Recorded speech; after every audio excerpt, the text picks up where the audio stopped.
الحمد لله وكفى وسلام على عباده الذين اصطفى أما بعد أعوذ بالله من الشيطان الرجيم بسم الله الرحمن الرحيم شهر رمضان الذي أنزل فيه القرآن سبحان ربك رب العزة عما يصفون وسلام على المرسلين والحمد لله رب العالمين اللهم صل على سيدنا محمد وعلى آل سيدنا محمد وبارك وسلم اللهم صل على سيدنا محمد وعلى آل سيدنا محمد وبارك وسلم اللهم صل على سيدنا محمد وعلى آل سيدنا محمد وبارك وسلم۔ رمضان المبارک کا مہینہ اللہ رب العزت کی رحمتوں کا خزینہ ہے۔ جتنی بھی آسمانی کتابیں نازل ہوئیں سب کی سب رمضان المبارک میں نازل ہوئیں۔ تورات، انجیل، زبور، قرآن مجید یا جو صحیفے نازل ہوئے سب کے سب رمضان المبارک میں نازل ہوئے۔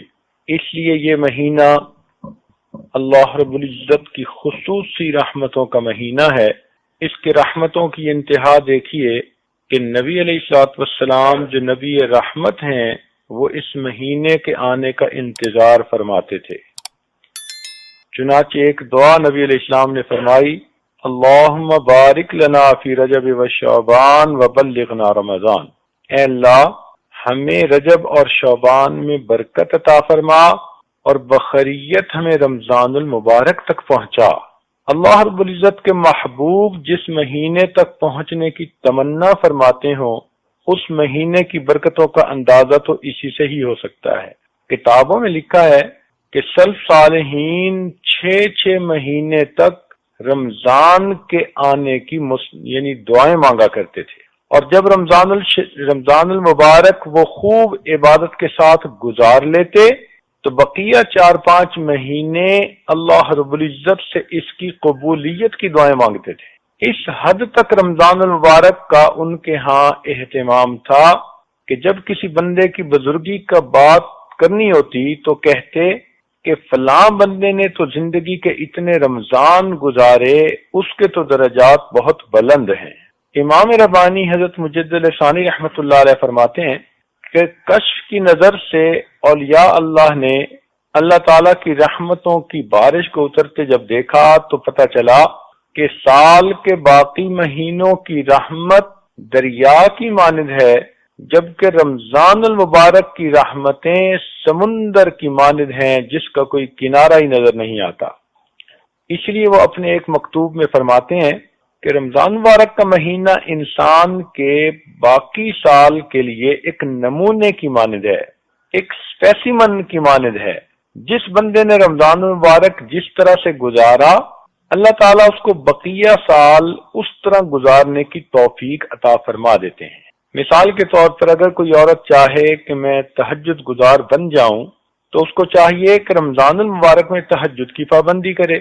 جو چاہے کہ میں اپنی آنکھوں کی حفاظت کروں اس کو چاہیے کہ رمضان المبارک میں اپنی آنکھوں کی حفاظت کرے۔ جو چاہے کہ میں اپنی زبان کی حفاظت کر لوں رمضان المبارک میں زبان کی حفاظت کر لے۔ جو عمل رمضان المبارک میں استقامت کے ساتھ وہ کرے گی اللہ رب العزت اپنی رحمت اپنی قدرت مشیت سے بقیہ سال اس عمل کو کرنے کی توفیق عطا فرما دیں۔ حضرت علی رضی اللہ تعالیٰ نے فرمایا کرتے تھے کہ اگر اللہ رب العزت نے نبی علیہ الصلوۃ والسلام کی امت کو عذاب دینا ہوتا تو نہ رمضان عطا فرماتے نہ سورہ اخلاص عطا فرماتے۔ یہ 2 ایسی نعمتیں ہیں، ایک رمضان المبارک اور ایک قرآن مجید میں قل هو اللہ احد والی صورت۔ وہ فرماتے تھے کہ ان 2 چیزوں کو دینے کے بعد یوں معلوم ہوتا ہے کہ اللہ رب العزت نبی علیہ السلام کی امت کو عذاب دینے کا ارادہ نہیں رکھتے۔ نبی علیہ السلام نے ایک مرتبہ شعبان کے آخری دن میں صحابہ کرام کو خطبہ دیا اور ان کو بتایا کہ تمہارے اوپر ایک رحمت کا مہینہ آ رہا ہے جس کے روزے کو اللہ تعالیٰ نے فرض فرمایا اور رات کی عبادت کو اللہ تعالیٰ نے اپنے قرب کا ذریعہ بنایا۔ نبی اسلام نے فرمایا کہ یہ شہر المواسات ہے، غمخاری کا مہینہ، ہمدردی کا مہینہ. یعنی انسان روزہ رکھتا ہے، بھوکا پیاسا رہتا ہے تو نعمتوں کی قدر آتی ہے، دل میں احساس ہوتا ہے کہ جو لوگ عام سال کے دوران بھوکے پیاسے رہتے ہیں ان پر کیا گزرتی ہے، جن کے بچے بھوکے پیاسے رہتے ہیں اس ماں باپ پہ کیا گزرتی ہے. تو انسان کے دل میں دوسروں کا احساس پیدا ہوتا ہے تو وہ دوسروں کے ساتھ ہمدردی کرتا ہے، اور یہی انسانیت ہے. چنانچہ حدیث پاک کا مفہوم ہے کہ قیامت کے دن اللہ تعالیٰ ایک بندے سے فرمائیں گے، اے میرے بندے، میں بھوکا تھا تو نے مجھے کھانا نہیں کھلایا، میں پیاسا تھا تو نے مجھے پانی نہیں پلایا، میں بیمار تھا اور تو نے میری بیمار پرسی ہی نہیں کی. تو وہ بندہ بڑا حیران ہو کر پوچھے گا کہ اے پروردگار، آپ ان تمام چیزوں سے بلند و بالا ہیں، منزہ اور مبرہ ہیں، یہ کیسے ہو سکتا ہے کہ آپ کائنات کے خزانوں کے مالک ہوں اور آپ بھوکے پیاسے ہوں؟ اللہ تعالیٰ جواب میں فرمائیں گے کہ اے میرے بندے، فلاں موقع پر تیرا ایک ہمسایہ بھوکا تھا، پیاسا تھا، اگر تو اسے کھلا پلا دیتا تو ایسے ہی ہوتا جیسے تو نے مجھے کھلایا پلایا ہوتا. اگر تو اس بیمار کی بیمار پرسی کرتا تو ایسے ہی ہوتا جیسے تو نے میری بیمار پرسی کی ہوتی. اس وقت انسان کی آنکھ کھل جائے گی کہ اللہ رب العزت کے ہاں ایک دوسرے کے ساتھ الفت و محبت کی زندگی گزارنے کا کیا مقام ہے. تو یہ مہینہ غمخاری کا مہینہ ہے. اب ذرا سوچئے کہ جس مہینے کا نام ہی غمخاری کا مہینہ، اگر اس مہینے میں کوئی اللہ کی نیک بندی اللہ تعالیٰ کے سامنے اپنے غم کرے، اپنی پریشانیاں بیان کرے، اپنے دکھڑے سنائے، اپنی مشکلات کی تفصیل بتائے تنہائیوں میں بیٹھ کر دعا میں، تو پروردگار عالم اس کی غمخاری کیوں نہیں فرمائیں گے. جس مہینے کا نام ہی غمخاری کا مہینہ، تو معلوم ہوا کہ ہم غم زدوں کے لیے خوشی کی بات ہے ہم اپنے غم تہجد کے بعد اور تنہائیوں میں اپنے پروردگار کے سامنے دامن پھیلا کر بیان کریں. وہ پروردگار جس نے بندوں کو غمخاری کا حکم دیا، وہ پروردگار خود بھی اپنے بندوں کی غمخاری فرمائے گا. اس مہینے میں نیکی کا اجر زیادہ کر دیا جاتا ہے. چنانچہ اگر کوئی آدمی ایک فرض پر عمل کرے تو 70 فرض کے برابر اجر ملتا ہے. نفلی عمل کرے تو غیر رمضان میں گویا فرض پر عمل کرنے کے برابر اجر ملتا ہے. حدیث پاک میں ہے کہ اللہ تعالیٰ جبریل علیہ السلام کو بھیجتے ہیں، فرماتے ہیں کہ جاؤ اور سرکش شیاطین کو قید کر دو تاکہ وہ میرے محبوب کی امت کے روزہ داروں کے روزوں کو خراب نہ کر سکیں. تو گویا بڑے بڑے شیاطین تو قید ہو گئے اور ان کو سمندر میں پھینک دیا جاتا ہے باندھ کے. اب اگر نیکی کے راستے میں کوئی رکاوٹ ہے تو یا تو وہ چھوٹے چھوٹے شیطان ہیں جن کو شتونگڑے کہتے ہیں، یا پھر ہمارا اپنا نفس ہے. اس لیے رمضان مبارک میں عام طور پر تو نیکی میں انسان کو آسانی ہوتی ہے، اور اگر کسی کو رکاوٹ پیش آئے تو وہ سمجھ لے کہ میرا اپنا نفس اتنا خراب ہو چکا کہ اب شیطان کے بہکانے کی ضرورت ہی نہیں، میرا نفس ہی مجھے سست کر دیتا ہے، نیکی سے محروم کر دیتا ہے. یہ بھی حدیث پاک میں آیا کہ جو بندہ روزہ رکھتا ہے تو اللہ تعالیٰ کی مخلوق اس کے لیے مغفرت کی دعائیں کرتی ہے. فرشتے بھی دعا کرتے ہیں. وَيَسْتَغْفِرُونَ لِلَّذِينَ آمَنُوا. قرآن مجید میں ہے کہ فرشتے بھی ایمان والوں کے لیے استغفار کرتے ہیں، اور ہوا میں پرندے، پانی میں مچھلیاں اور بلوں کے اندر چیونٹیاں روزہ داروں کی مغفرت کی دعائیں کرتی ہیں. کہتے ہیں کہ زبان خلق کو نقارہ خدا سمجھو. تو جب پروردگار نے اتنی مخلوق کو دعائیں مانگنے پر لگا دیا تو یہ اس بات کا ثبوت ہے کہ اللہ تعالیٰ انسان مومن کی مغفرت کرنا چاہتے ہیں. مومن کو چاہیے کہ اس مہینے کی خوب قدر کرے. جیسے سیزن ہوتا ہے، بہار کا سیزن، ہر طرف پھل پھول نظر آتے ہیں، خوشبوئیں ہوتی ہیں، سبز لہلہاتے ہوئے درخت نظر آتے ہیں. رمضان المبارک نیکیوں کا سیزن ہے. اس میں جتنی بھی انسان نیکیاں کمانا چاہے اتنا نیکیاں کمانا آسان ہے. بلکہ مختلف جگہوں پر دیکھا کہ بعض چیزوں کی سیل لگتی ہے. سیل لگنے کا مطلب یہ ہوتا ہے کہ قیمتی چیزیں کم داموں پر مل جاتی ہیں. اگر قرآن و حدیث کا مطالعہ کیا جائے تو یوں محسوس ہوتا ہے اللہ تعالی رمضان المبارک میں جنت کی سیل لگا دیتے ہیں۔ تو آج کل جنت بہت سستی ملتی ہے، بس ہاتھ اٹھا کر مانگنے کی بات ہے، اللہ تعالیٰ کے سامنے عاجزی دکھانے کی بات ہے، اور پروردگار تو جنت دینے کے لیے آمادہ ہیں۔ اس لیے حدیث پاک میں فرمایا کہ جب رمضان کی پہلی رات ہوتی ہے تو اللہ تعالیٰ حکم دیتے ہیں کہ اے رضوان جنت کے دروازوں کو کھول دے۔ اب سوچئے کہ جب اللہ تعالیٰ نے جنت کے دروازوں کو کھول دیا، اور حدیث پاک میں یہ بھی آتا ہے کہ پورا سال جنت کو رمضان المبارک کے لیے سجایا جاتا ہے، خوبصورت بنایا جاتا ہے، اور پھر رمضان مبارک کی پہلی رات کو اس کے دروازے امت محمدیہ کے گنہگاروں کے لیے کھول دیے جاتے ہیں۔ تو معلوم ہوا کہ اللہ رب العزت چاہتے ہیں کہ میرے بندے رمضان مبارک میں روزے رکھیں، نیکی کریں، تراویح پڑھیں، اور ان عبادات کو کر کے جنت کے مستحق بن جائیں۔ تاہم روزے کے درجات ہوتے ہیں۔ ایک تو یہ ہے کہ انسان سارے دن میں نہ کھائے نہ پیے اور نہ جماع کرے، تو اس انسان نے بھی روزہ رکھ لیا، لیکن اس کو عوام الناس کا روزہ کہتے ہیں۔ ایک اس سے بلند درجے کا روزہ ہے، اس کو خواص کا روزہ کہتے ہیں، خاص لوگوں کا روزہ، اولیاء کا روزہ۔ یہ وہ لوگ ہوتے ہیں جو کھانے پینے اور میاں بیوی والے کام سے بھی پرہیز کرتے ہیں، اور مزید یہ کہ اپنے جسم کے اعضاء کو گناہوں سے بچاتے ہیں۔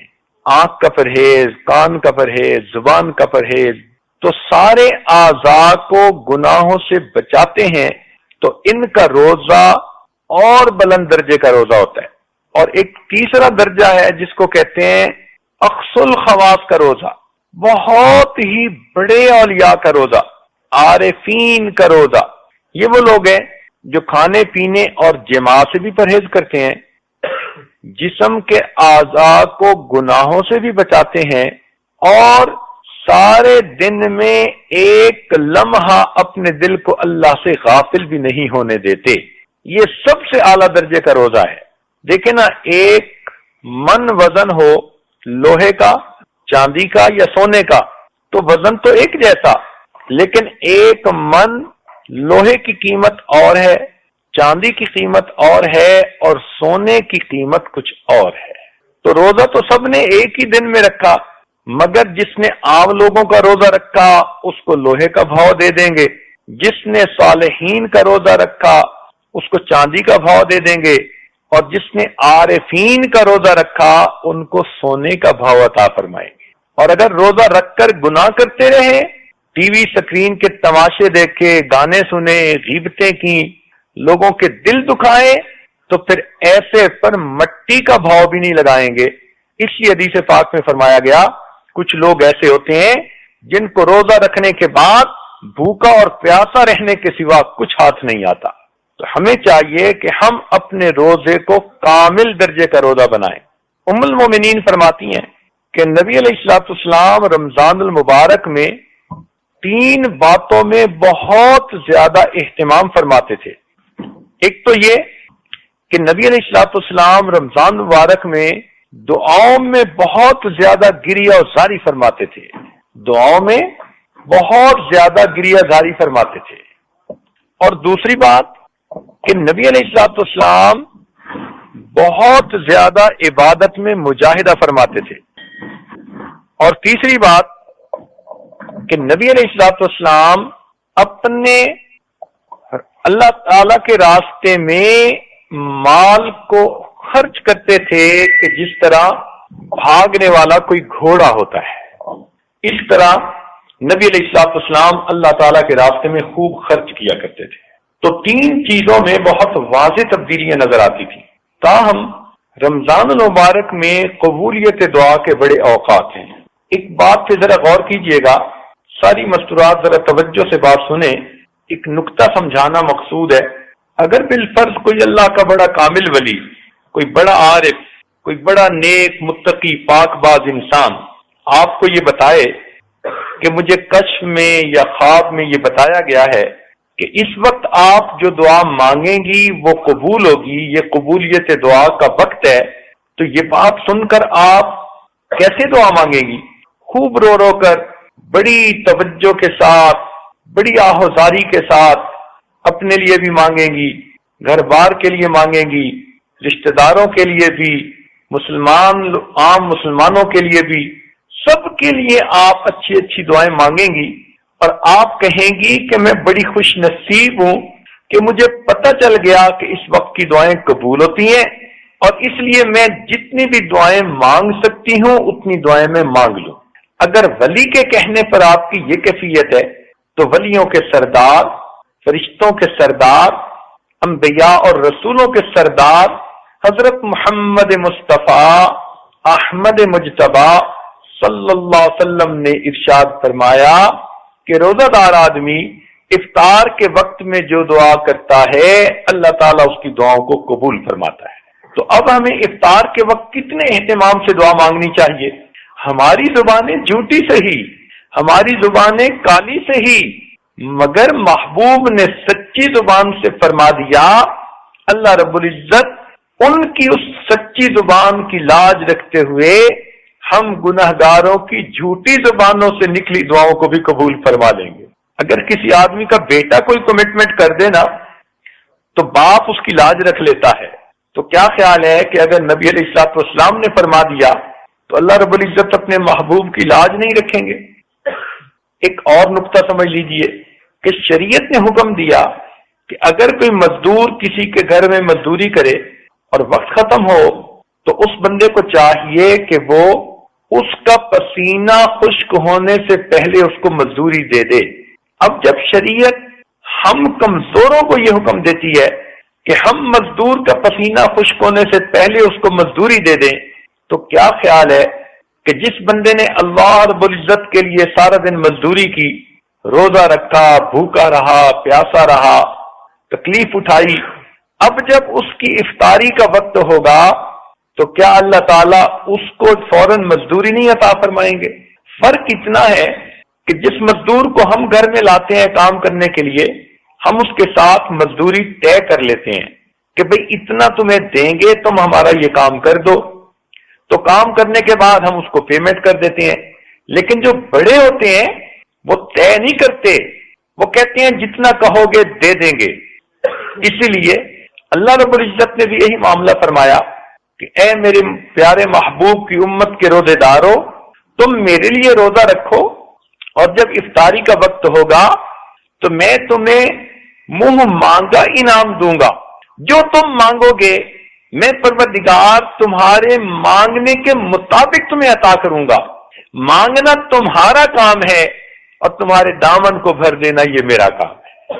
اس لیے فرمایا کہ روزہ دار کی دعائیں قبول ہوتی ہیں. حدیث پاک میں یہ فرمایا، اس کا کیا مطلب کہ اللہ تعالی روزے دار کو افطاری کے وقت میں منہ مانگا انعام عطا فرماتے ہیں.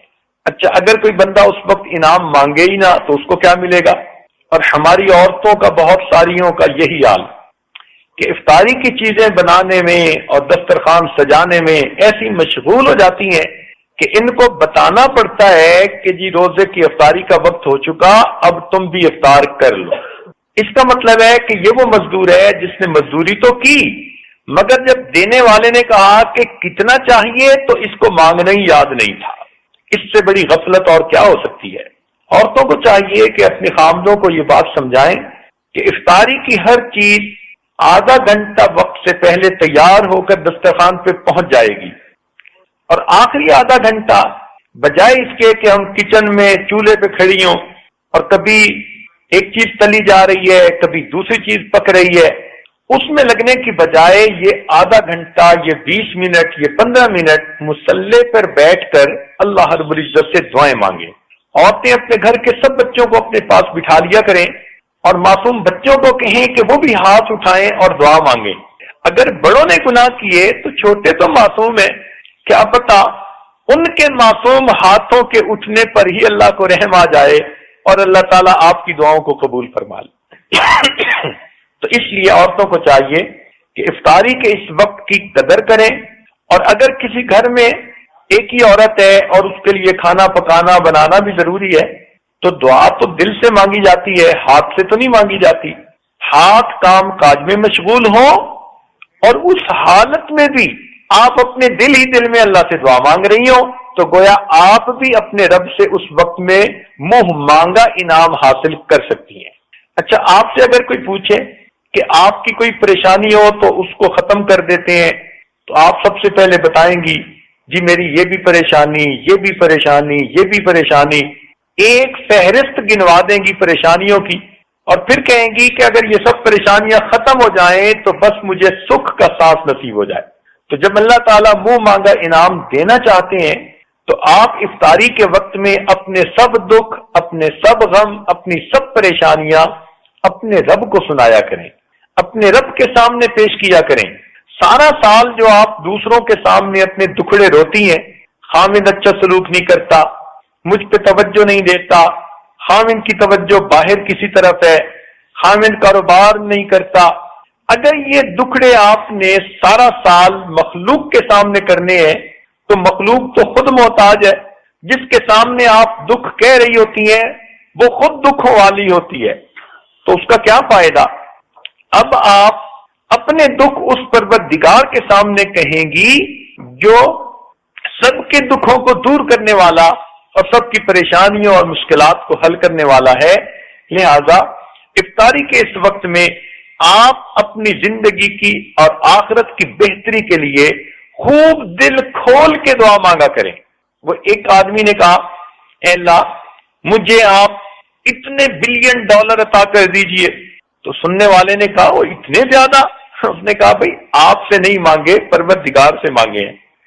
تو یہ دعا جو آپ مانگیں گی یہ کسی بندے سے نہیں مانگ رہی، یہ بندوں کے پروردگار سے مانگ رہی ہیں، جس ذات نے کہا کہ میرے ہاتھ میں زمین اور آسمان کے خزانے ہیں۔ اب جب اس سے مانگیں گی تو آپ محسوس کریں گی کہ مانگنے والے کا دامن چھوٹا ہے اور پروردگار کا دینا اس سے بھی زیادہ ہے۔ ٹوٹے رشتے وہ جوڑ دیتا ہے، بات رب پہ جو چھوڑ دیتا ہے، اس کے جود و کرم کا کیا کہنا، لاکھ مانگو کروڑ دیتا ہے۔ وہ پروردگار تو ہمارے مانگنے سے زیادہ بڑھ کر ہمیں عطا فرماتا ہے۔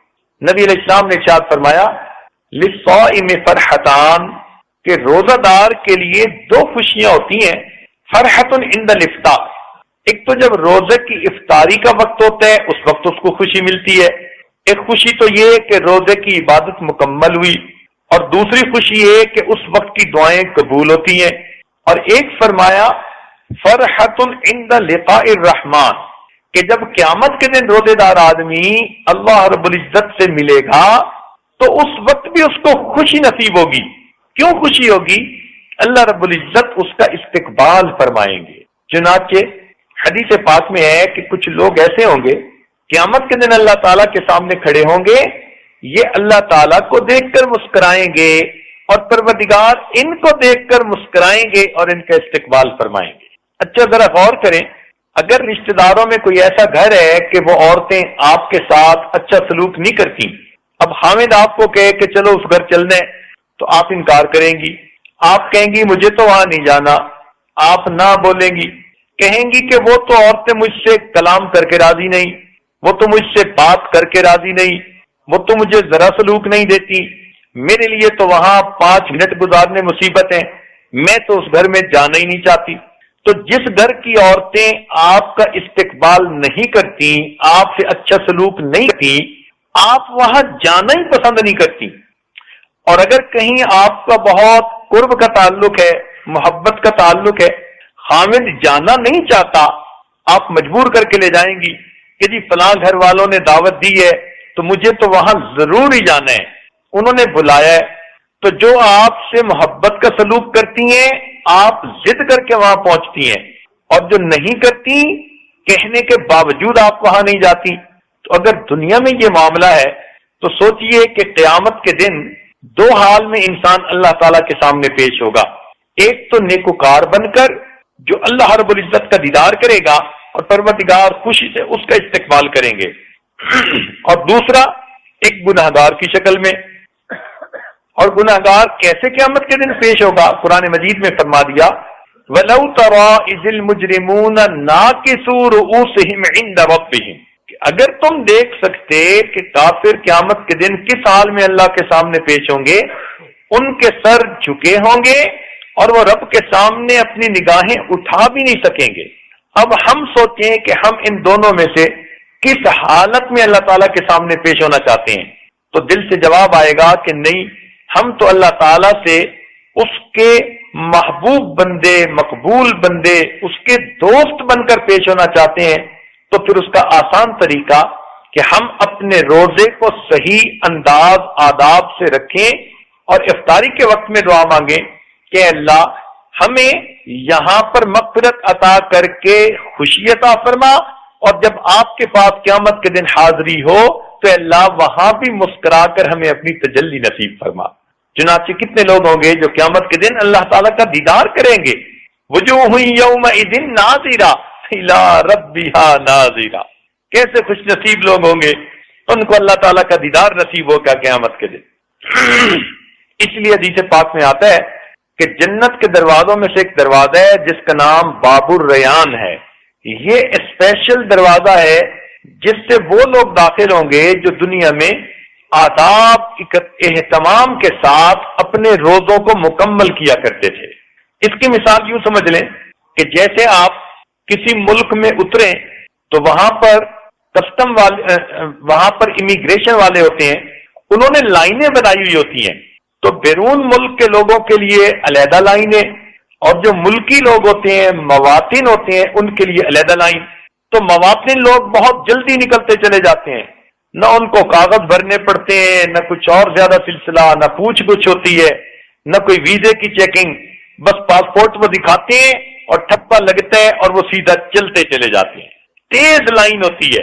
اسی طرح اللہ تعالیٰ قیامت کے دن جنت کے 8 دروازوں میں سے ایک دروازہ روزے داروں کے لیے بنائیں گے جنہوں نے اہتمام سے روزے رکھے ہوں گے۔ پروردگار عالم ادھر سے ان کو فاسٹ ٹریک کے اوپر تیزی سے جنت کے اندر لے جائیں گے۔ تو 2 وقت بہت خاص ہیں، ایک افطاری کا وقت اور ایک دوسرا وقت ہے جس کو سحری کا وقت کہتے ہیں۔ ایک مرتبہ نبی علیہ الصلوۃ والسلام نے بنی اسرائیل کے احوال بتائے اور فرمایا کہ 4 بنی اسرائیل کے لوگ ایسے تھے کہ جنہوں نے 80 سال اللہ تعالیٰ کی ایسی عبادت کی کہ ایک لمحہ کے لیے بھی نافرمانی نہ کی۔ تو صحابہ کرام نے جب یہ سنا تو ان کے دل میں حسرت ہوئی کہ کاش ہمیں بھی اتنی لمبی زندگی عبادت گزاری والی مل جاتی۔ تو ان کی اس کیفیت کو دیکھ کر رب کریم نے سورۃ القدر نازل فرمائی، جس میں فرمایا کہ اس میں ایک رات ایسی ہے جس کو لیلۃ القدر کہتے ہیں، اس کی عبادت لیلۃ القدر خیر من 1000 شہر، اس کی عبادت 1000 مہینوں کی عبادت سے بھی زیادہ بہتر ہے۔ اب 1000 مہینوں کے اگر سال بنائیں تو 83 سال سے کچھ اوپر بنتا ہے۔ اس کا مطلب یہ ہوا کہ جو بندہ رمضان مبارک کی اس رات میں عبادت کا ثواب پا لے گا، اس نے گویا 83 سال کی عبادت کا ثواب پا لیا۔ اب آج کل ہماری اوسط عمریں، ایوریج عمریں 60 اور 70 کے درمیان ہیں، 80 تک تو مشکل سے ہی لوگ پہنچتے ہیں۔ تو گویا ایک رات کی عبادت ایک طرف اور ساری زندگی کی عبادت ایک طرف۔ تو جب اتنا خاص معاملہ ہے تو ہر مومن کے دل میں یہ تڑپ ہونی چاہیے کہ ہمیں لیلۃ القدر میں ثواب عبادت کرنے کا نصیب ہو جائے۔ یہ کون سی رات ہے اس کے بارے میں ہمیں نہیں معلوم، مگر حدیث پاک میں کچھ اشارے کر دیے گئے ہیں۔ ایک تو یہ فرمایا گیا کہ یہ سال کی کوئی رات ہو سکتی ہے، دوسرا فرمایا کہ یہ رمضان المبارک کی رات ہوتی ہے، تیسری جگہ فرمایا کہ رمضان مبارک کے آخری 10 دنوں میں سے کوئی رات ہوتی ہے، اور ایک حدیث پاک میں فرمایا گیا کہ آخری 10 دنوں میں سے جو طاق عدد ہیں وہ رات ہوتی ہے، یعنی 21، 23، 25، 27، 29 ان میں سے کوئی رات ہوتی ہے۔ زیادہ روایتیں اسی کی ہیں۔ اب اس عشرہ میں لیلۃ القدر کو تلاش کرنے کے لیے اعتکاف بیٹھتے ہیں، اس لیے معتکف ہر رات میں قیام اللیل کریں تاکہ ان کو لیلۃ القدر میں قیام کا ثواب نصیب ہو جائے۔ اب یہ رات کون سی ہے اس بارے میں ہم کچھ نہیں کہہ سکتے، تاہم بزرگوں نے کہا کہ اللہ رب العزت کو 7 کا عدد پسند ہے، آسمان بھی 7 ہیں، زمینیں بھی 7 ہیں، انسان کے اعضاء جن سے وہ اللہ کے سامنے سجدہ ریز ہوتا ہے وہ بھی 7 ہیں، اور 7 طرح کا جسمانی رزق دیا۔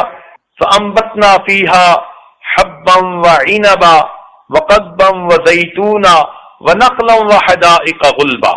تو اس آیت میں 7 قسم کا جسمانی رزق عطا کر دیا گیا۔ تو اس سے مفسرین نے کہا کہ اللہ رب العزت نے انسان کو روحانی رزق کی رات بھی وہی ہوگی جو 7 والی ہوگی، لہذا 27 کی رات زیادہ غالب ہے کہ وہ لیلۃ القدر کی رات ہو۔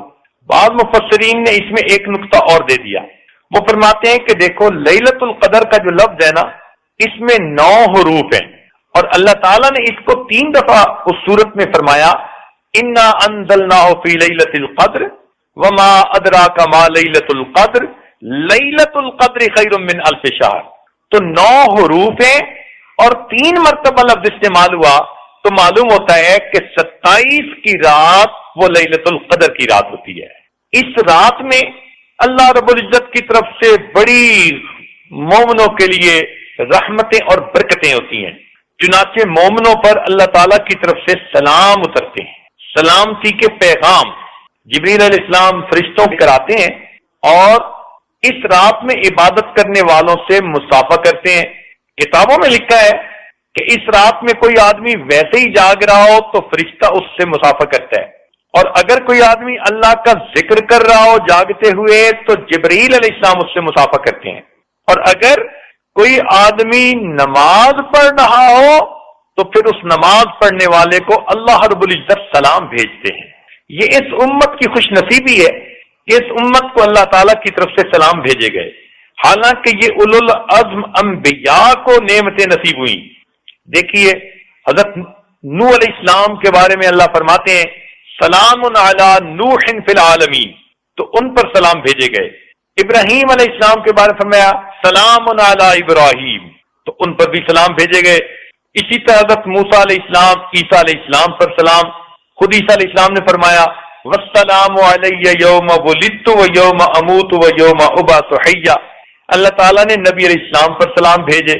تو یہ وہ نعمتیں تھیں جو اللہ رب العزت نے اپنے انبیاء کو عطا فرمائی، لیکن نبی علیہ السلام نے اس امت کے لیے اتنی دعائیں کی، اتنی دعائیں کی، اتنی دعائیں کی کہ پروردگار ان دعاؤں سے اتنا خوش ہوئے، ان دعاؤں کو بہانہ بنا کر، سبب بنا کر اللہ تعالیٰ نے اس گنہگار امت کو بھی سلام بھیجے۔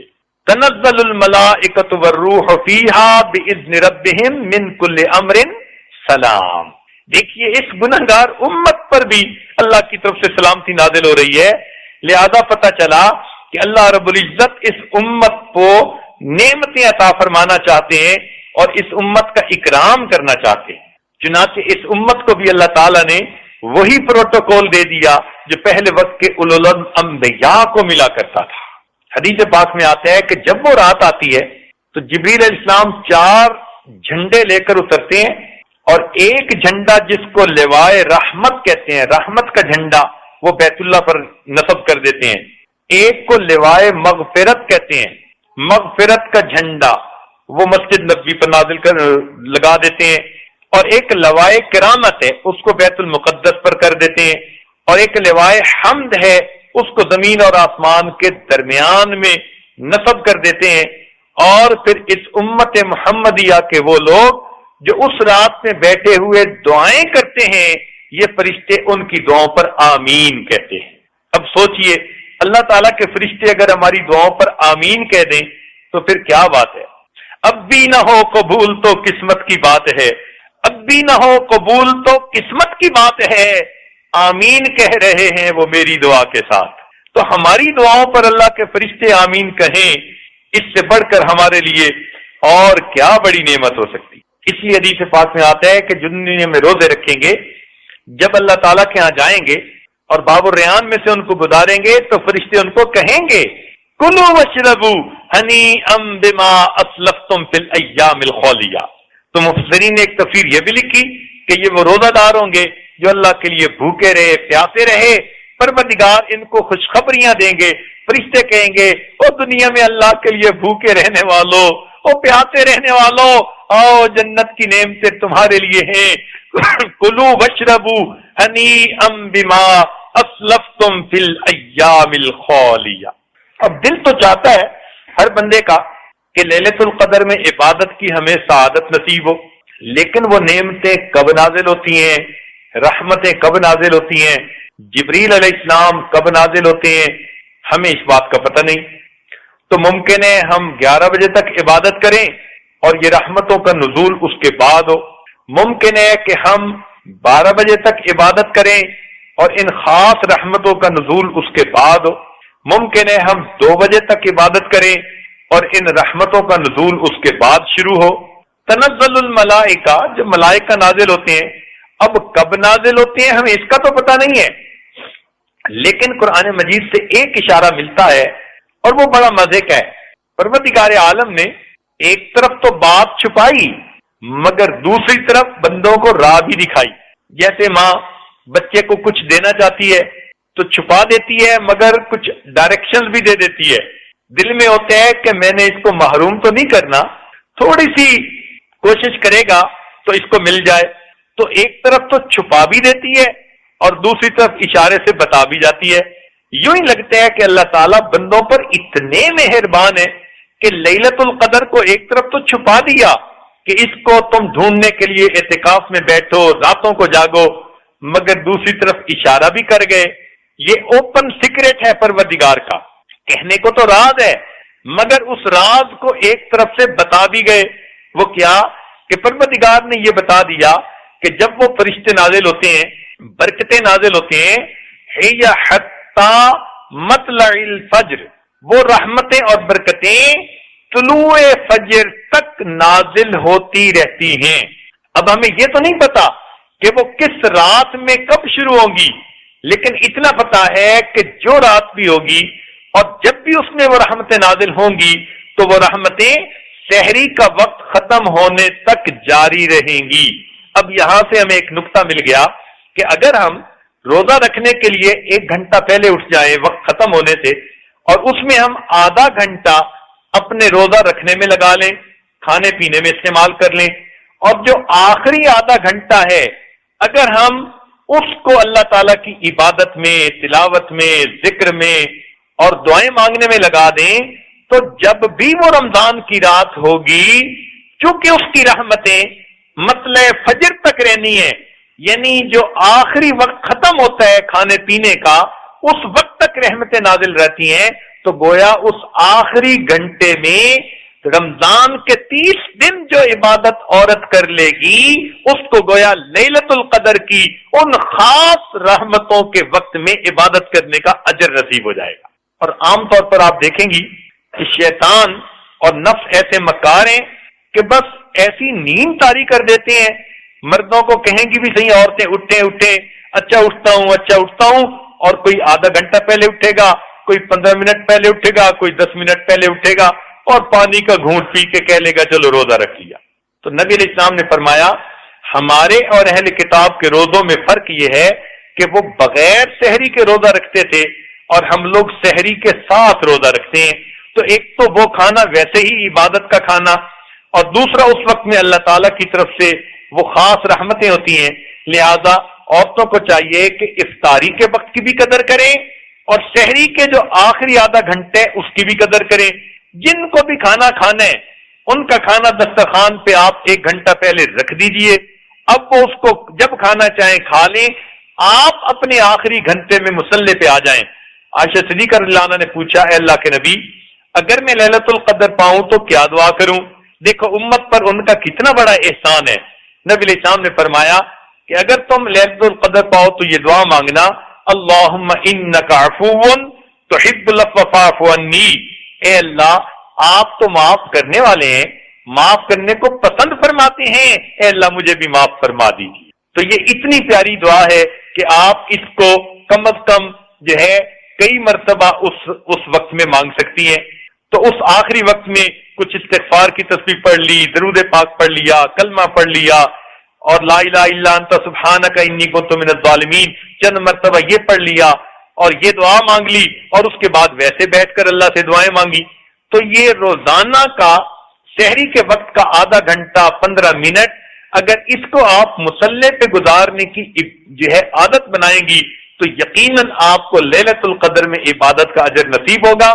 ہمیں ہر سال رمضان مبارک کے بعد کتنے مردوں عورتوں کے خطوط ملتے ہیں اور وہ لکھتے ہیں کہ ہم نے رمضان مبارک میں افطاری کے وقت دعا کا اہتمام کیا، سحری کے وقت دعا کا اہتمام کیا، ہماری یہ دعائیں بھی قبول ہوئی، یہ بھی ہو گئی، اللہ نے میری یہ مراد پوری کر دی۔ 20 ختم ملتے ہیں جن میں سینکڑوں واقعات ہوتے ہیں کہ ہم نے ان وقتوں میں دعائیں مانگی اور پروردگار نے قبول کی۔ لہذا اب ہمارے بعد مردوں عورتوں کو جو تعلق والے ہیں یہ حال ہو چکا کہ وہ سارے سال میں رمضان کا انتظار کرتے ہیں، ان کے دل میں پکا یقین بیٹھ چکا کہ رمضان المبارک میں ہم افطاری سحری کے اس وقت میں اگر دعاؤں کا اہتمام کریں گے تو پروردگار ہماری دعاؤں کو ضرور قبول فرمائیں گے۔ تو اس لیے آپ کو یہ ایک اچھی راز کی بات بتا دی، اگر آپ اس میں اپنے رب کے سامنے دعائیں مانگیں گی تو انشاءاللہ نہ آپ کو آج کے بعد تعویذوں کی ضرورت پڑے گی، نہ کسی ٹونے کی ضرورت پڑے گی، نہ کسی عملت کی ضرورت پڑے گی، کسی عامل کے پاس جانے کی ضرورت ہی نہیں۔ اپنے رب کو دل کا حال سنا دیجئے، رب کریم دلوں کی کیفیت کو بدل دیں گے اور اللہ رب العزت آپ کو مرادیں عطا فرما دیں گے۔ رمضان مبارک کے ان دنوں میں اللہ رب العزت سے خوب مانگیں، یہ ذہن میں رکھنا کہ آپ جس حال میں بھی ہیں اس حال میں اللہ تعالیٰ سے مانگنے کی محتاج ہے۔ یہ نقطہ بھی ایک کھولنا ضروری۔ ایک خاتون کہنے لگی کہ جی میں تو دعا مانگتی نہیں، نمازیں پڑھتی ہوں، خط میں لکھا۔ اس نے پوچھا بھائی کیوں؟ کہنے لگی جی اللہ تعالیٰ کا سب کچھ دیا ہوا ہے۔ اب وہ بیچاری یہ سمجھتی تھی کہ محبت کرنے والا خاوند مل گیا، اچھا گھر مل گیا، کاروبار مل گیا اور اولاد بھی مل گئی اپنی من مرضی کی، لہذا سب نعمتیں مل گئی، اب مجھے اور مانگنے کی کیا ضرورت ہے؟ تو یہ غلط فہمی ہے۔ انسان زندگی کے کسی حال میں بھی ہو وہ اللہ تعالیٰ سے مانگنے کا محتاج ہے۔ کیسے؟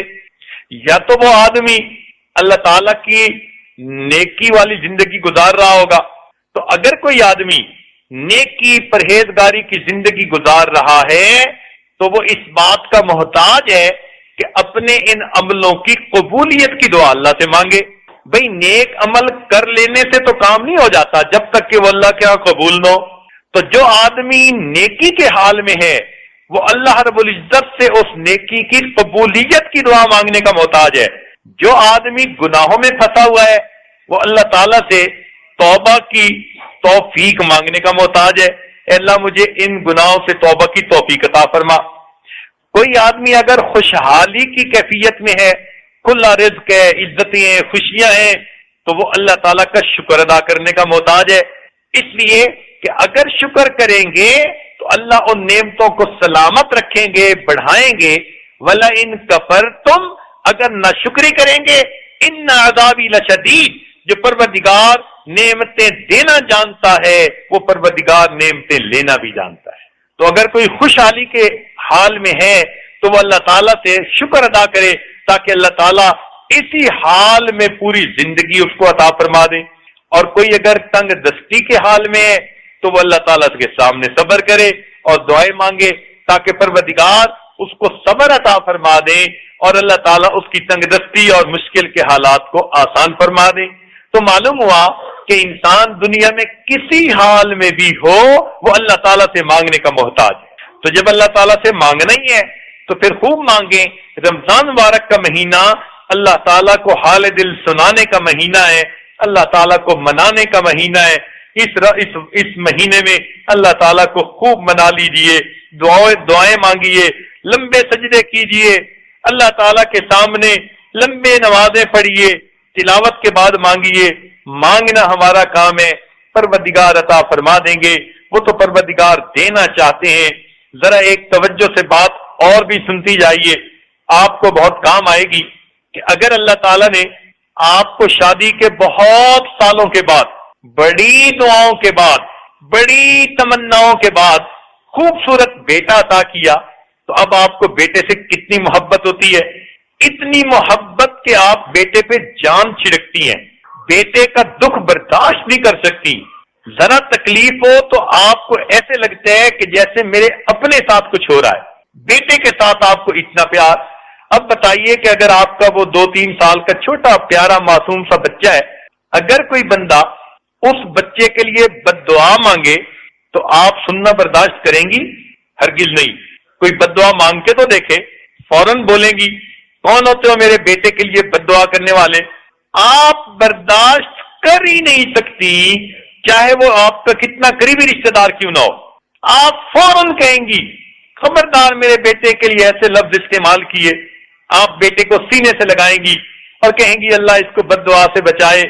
تو آپ اپنے بیٹے کے لیے بد دعا سننا ہی گوارا نہیں کرتی جو اتنی چاہتوں کے بعد آپ کو بیٹا ملا۔ اچھا، ایسا ہو سکتا ہے کہ اس بیٹے کے لیے آپ خود بد دعا مانگے؟ یہ کیسے ہو سکتا ہے؟ یا کوئی بد دعا مانگے اور آپ اس کی بد دعا پر آمین کہہ دیں؟ یہ تو ہو ہی نہیں سکتا۔ ماں کیسے برداشت کر سکتی ہے اس کے بیٹے کے لیے کوئی بد دعا کرے اور پھر یہ اس بد دعا کے اوپر آمین کہہ دے؟ اس کا دل کبھی بھی برداشت نہیں کر سکتا۔ ماں تو وہ ہوتی ہے جو دکھ بھی بچوں کے برداشت کرتی ہے تو بھی اس کی منہ سے اولاد کے لیے دعائیں نکل رہی ہوتی ہیں، تو یہ تو ممکن ہی نہیں۔ اچھا، اگر آپ کی یہ حالت ہے کہ بیٹے کے لیے آپ کے کوئی بد دعا مانگے تو آپ اس کی دعا پر کبھی بھی آمین نہیں کہہ سکتی، تو سنیے اور ذرا دل کے کانوں سے سنیے۔ حدیث پاک میں آتا ہے، بخاری شریف کی روایت، کہ ایک مرتبہ جبریل علیہ السلام نے بد دعا کی، برباد ہو جائے وہ شخص جس نے رمضان کا مہینہ پایا اور اس نے اپنے گناہوں کی مغفرت نہ کروائی، اور نبی علیہ السلام نے یہ دعا سن کر آمین کہہ دی۔ اب اول تو جبریل علیہ السلام کی بد دعا ہی بہت کافی۔